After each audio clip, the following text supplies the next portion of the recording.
Hi and welcome. We are back with our series on running. We have with us Rajat Chauhan, who is a runner and a sports medicine specialist. Welcome, Rajat. Thank you. Thank you. Actually, one of the things that we have noticed whenever I've spoken to friends or family members, they all used to run when they were young. They were running when they were in school probably, or when they were really like children. But over the years with work and everything, they've just stopped. They're not active anymore. Yeah. So for somebody like that, can they just start running? Like, how do you go about it? So as much as running is should come to us naturally, the point is because you haven't done it for 20 years, 15 years and all that, it's a little tricky to right away pick it up again. So whole idea is get used to movement. Okay. Alright. So as a 3-year-old, 4 years old, it was actually you who knew how to do it properly. But then life hits you, and your parents and teachers and all that, and boss at work tells you to sit down. Now that's not natural. That's not being human actually. So suddenly it's not very natural for you to start moving it again. So idea is no, before you go running that half an hour and all that stuff right away, start walking properly first, being gentle on your feet. Otherwise there's too much effort you're making, and that becomes an issue. So start gradually. Please don't run right away. So that's a major issue. So what would be a good way to start then? Like walk for a few days, then so run a day? I would go to the extent of saying for even a month. Okay. When you've decided to pick up that race or running, don't do running right away. Alright. Do a brisk walk for 30 minutes. Move your hands freely. I mean, just start with that first. Okay. I think that's a very good start, first move. Mhm. And again, what we don't realize is when you're running, your muscles are the ones that are moving you, so your muscles have to be stronger. So get on with some very basic floor exercises. That really helps. So I think that's the very fundamental thing.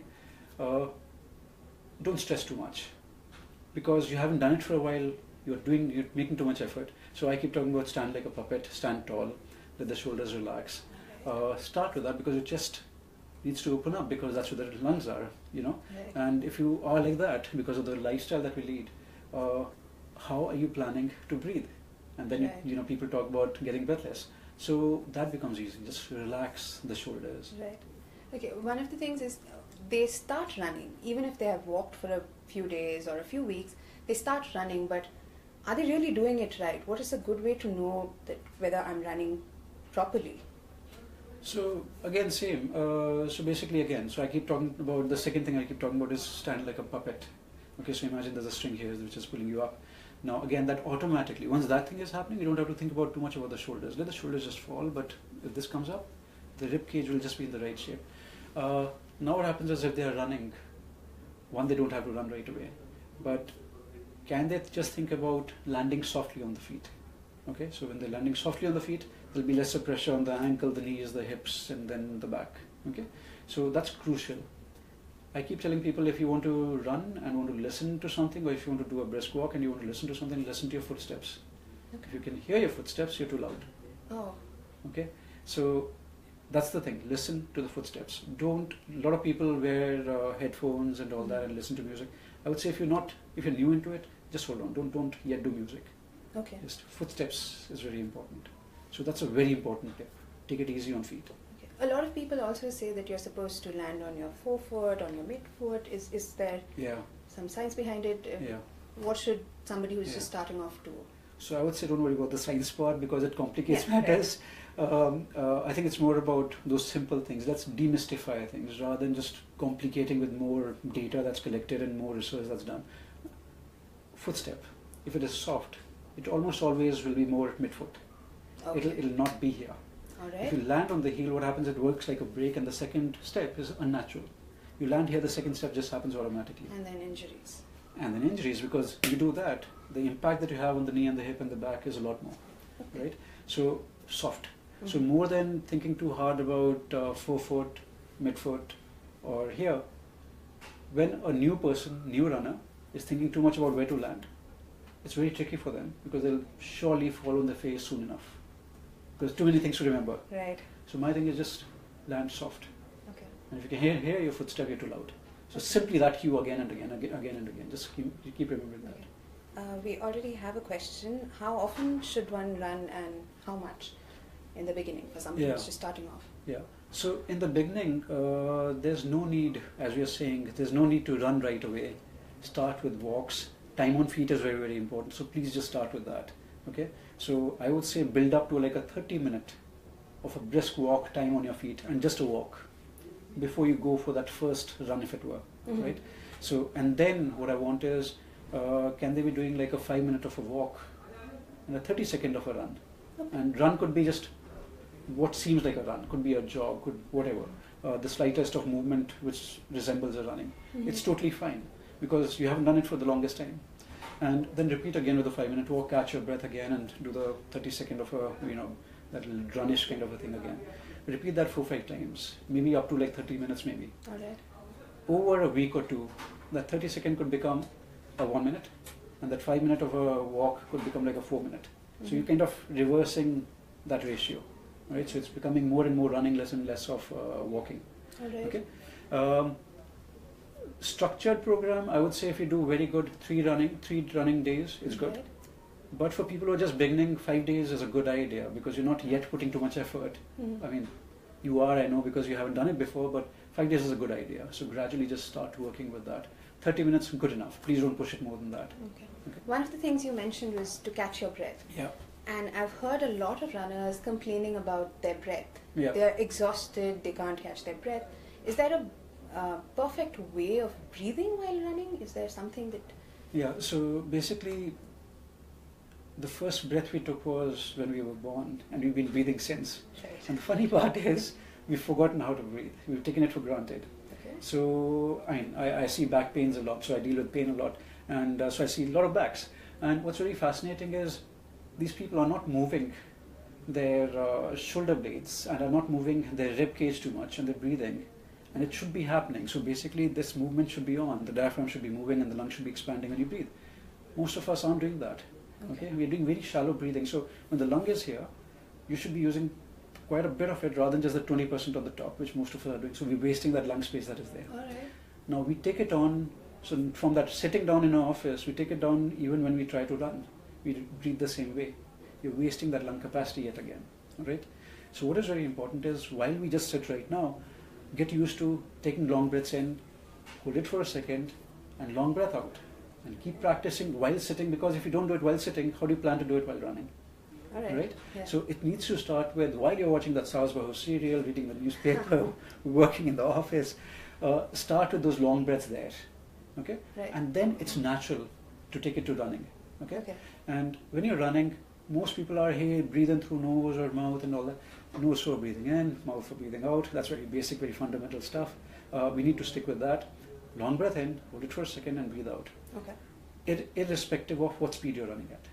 You take care of your breathing, everything else is going to make sense. Okay. And it'll come with practice. You just do more and more of it. All right. What about like a good running form? Like, how should your hands move? How is your back? Because I've noticed a lot of people, when they're running, they stoop, they round their back. Yeah. And it looks unnatural, but we don't really know how to correct it. So what exactly should somebody do? Yeah, so again, just carrying on with my little story about the puppet and all that. So landing softly on the feet, that's important, okay? But first thing, stand tall like a puppet, as if something's pulling you up. All right, there's a string here. Now, and remember, this puppet of ours doesn't have strings on the shoulders, so it's only on the top, all right? So that thing about stoop will not happen. So as soon as you cut the strings here, because you're forcing yourself to be here, okay? So you don't, normally people who stoop or have shoulders like that, they forget about the head, they are raised from the shoulders only. So I'm saying chop chop, those strings here. All right. And this string here is the one pulling you. So basically the shoulders just go down, all right? So it's not here anymore because you're being pulled up. Right. It automatically will actually fall into place, all right? The other part to this is, imagine you're holding something fragile like a paper or something. So effectively, imagine, right? So if you hold it too tight, you'll break it. So just a soft grip. Okay. And throughout your run, whether you're running a 5K, 10K, 21K, imagine that same fragile thing in your hand, paper as I said, all right? Now what happens is, if you do it too tight, it breaks, but what it does is, you do this as well. You hold it soft, your shoulders will go into the right place, all right? So imagine the soft grip. The other thing I keep talking about is, most people you would see in the park running like that. So Yes. Your hands go like that, your pelvis goes the other way around, and kind of a thing is happening. First thing, your spine is rolling all over the place, right? Okay. Now the lower spine is not meant for too much of this movement. Okay. The slip disc that you never had before, you'll have that soon enough if you run that kind of a way, all right? Hips will go for a toss because that movement's on. Knees, meniscal injuries, ankles, those ligaments tearing and all that. So multiple things happening simply because you're going across. Okay. So a good way would be to run. So imagine someone's pulling you from the elbow and pulling you back. So it seems a little robotic to start with, but soon enough you'll understand what it means. So make an attempt as if someone's pulling your elbow back, and it's a straight movement back and forth like that rather than across. Okay. Right? So just these few things. So again, starting from the top, you're tall like a puppet, you're holding something fragile in your hands, don't take your arms across, soft on your feet. That's it. 4 key things. Yeah. Okay. Yeah. I think Nitin wants to know whether a foot analysis or a foot test done to choose the right running shoe, is that something runners should look at? Because obviously there are a lot of shoes in the market. Yeah. So this is interesting. There are these brands which are doing these gait analysis and all that, and I find it very interesting because they measure you up like a tailor would, and then they'll sell you shoes which are just sitting on the shelf. So effectively they'll have 2 or 3 kinds of shoes and they'll sell you those, right? So effectively if you know just the basics of various types of foot movement, you're doing very well, right? So the commonest is actually when the foot lands on the outside of the heel and rolls in like that. That's called overpronation, right? So there needs to be some movement anyways. Excessive is overpronation, so pronation is good. Overpronation is the issue, okay? Now what happens when the foot goes in like that, the knee follows with that.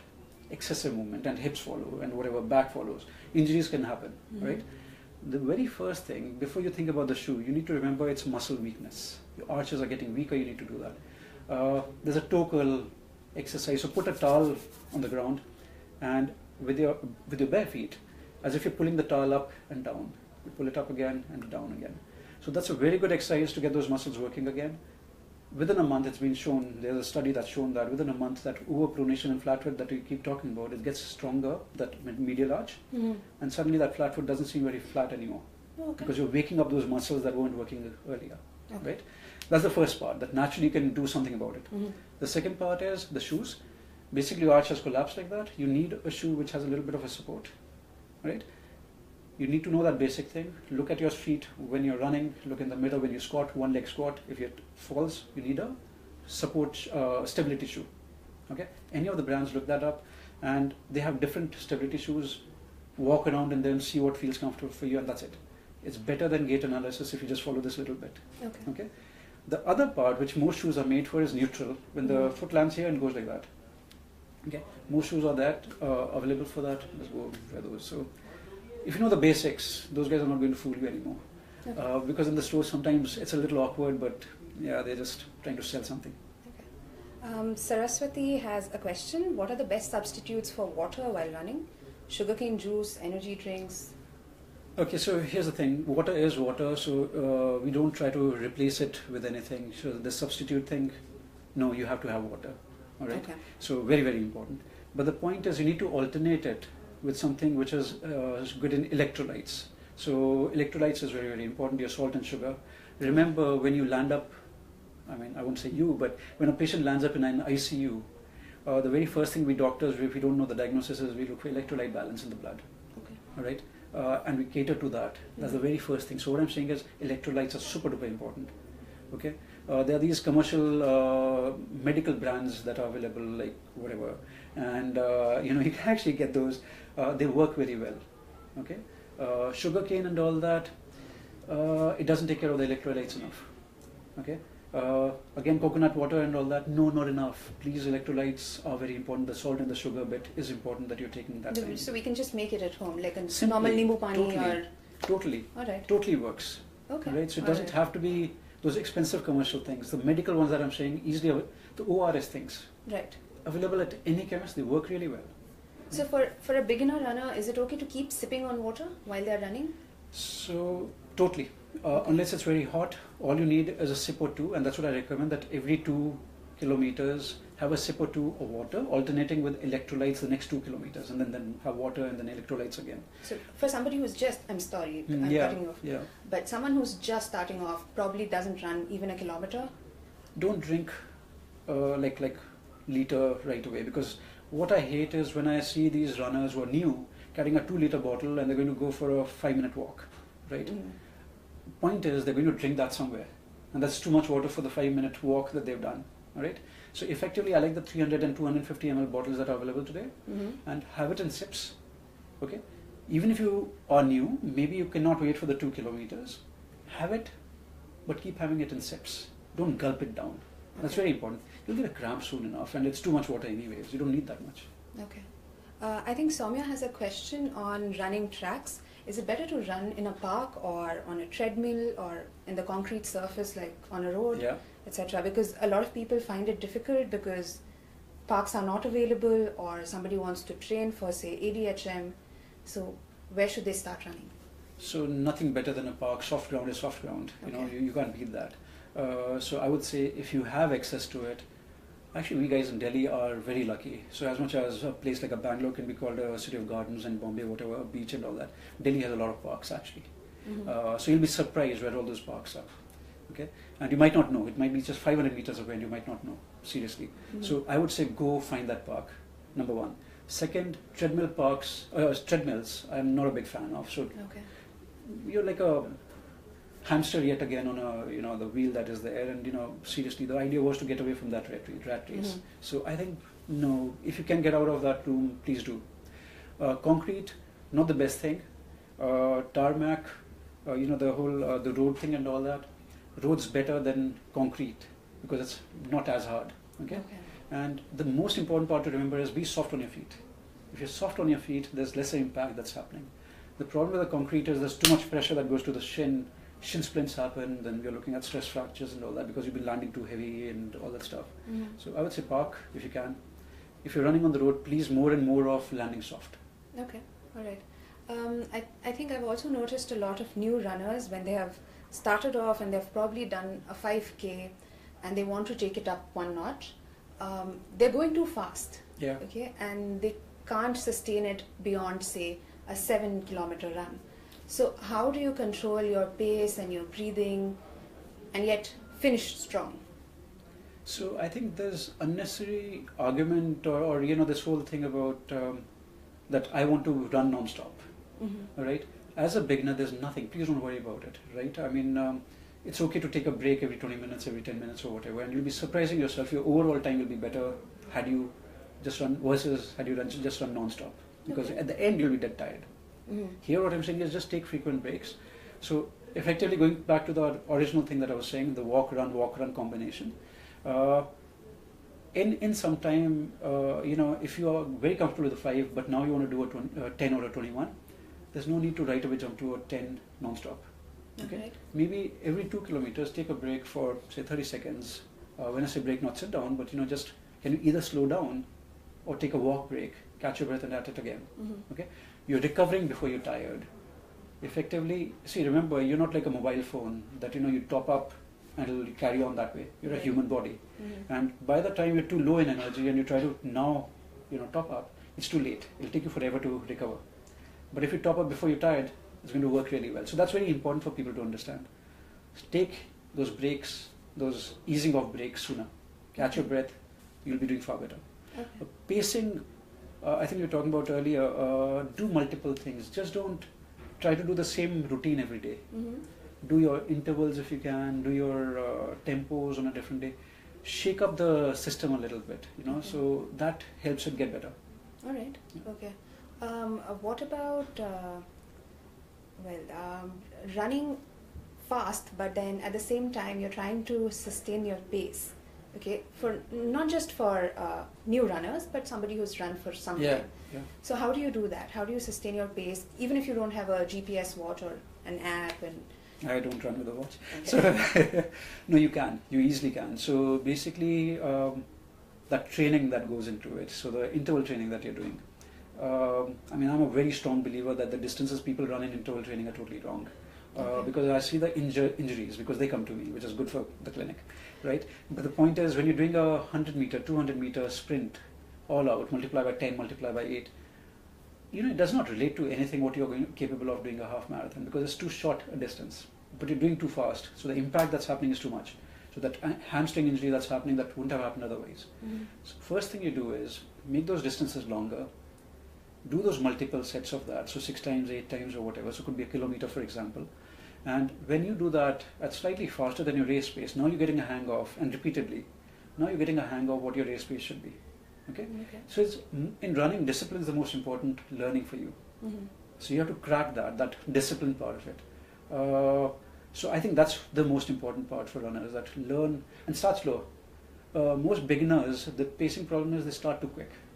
Remember, I mean, if you're doing a 21, at 10K you should be as fresh as you were at the beginning. I mean, that's the target in my head. Okay? You do that, then it's a safe 21. If you're 50% tired by then, you know what it's going to be, because now it's going to get tiring. After that it starts, the real thing. Okay? So plan always is halfway around, you should be as fresh as possible. Okay?